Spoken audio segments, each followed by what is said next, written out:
Here I am breaking in one of the mini hydrogen generators that I'm making. I'm just running it at, well, it's upside down right there. Turn this around.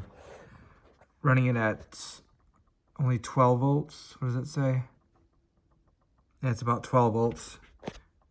Just so I don't have to babysit it and watch the water level. But I'll show you it at full power. 13.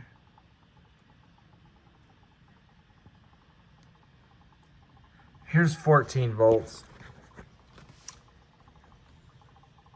And it's probably still not full power. If I was to take a voltmeter and check across these wires, it's going to be lower because there's a little bit of a voltage drop across that wire because of the gauge of it that I'm using. So you could actually go higher.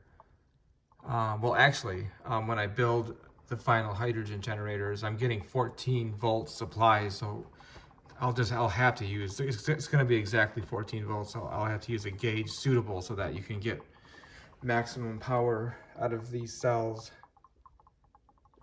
But yeah, that's I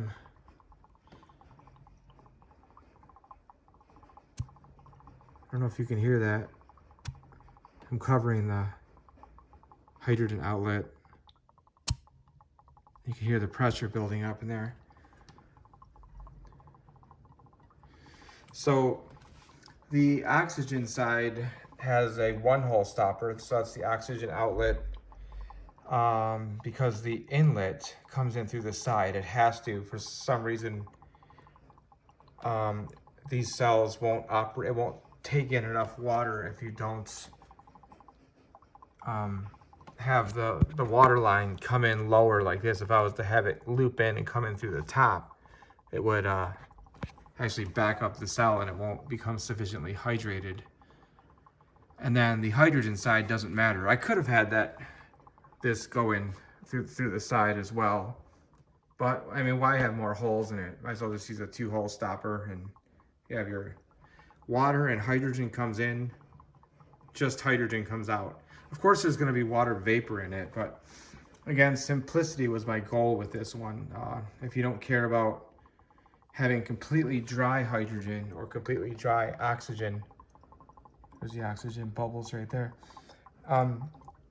then this is fine. Or you can have a dryer after, I mean, as it comes out, you can have a tube come out of one of these holes and then dry it afterward if you wanted to.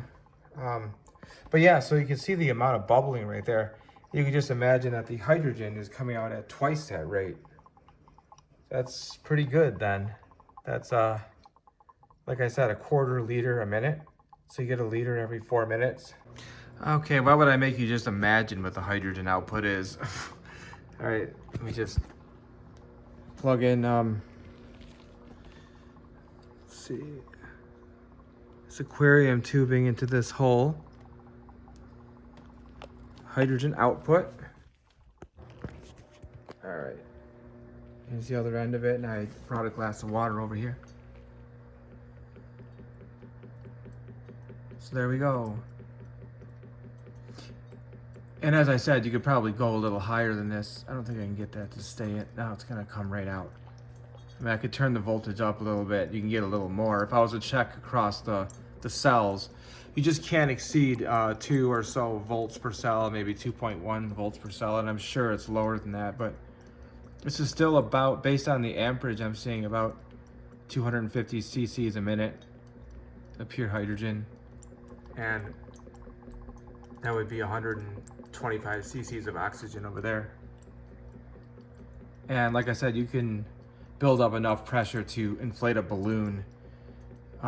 You can, I mean, if you didn't just use stoppers like this and just tubes, you know, just kind of slipped onto things without clamps, I mean, you could go even higher pressure than that and compress it in a tank. But, you know, with this apparatus, you can at least do balloons. You can use a cannula. You can get some pretty good pressure. I mean, even the really tight latex balloons, the tightest ones, will inflate with no problem at all. All right.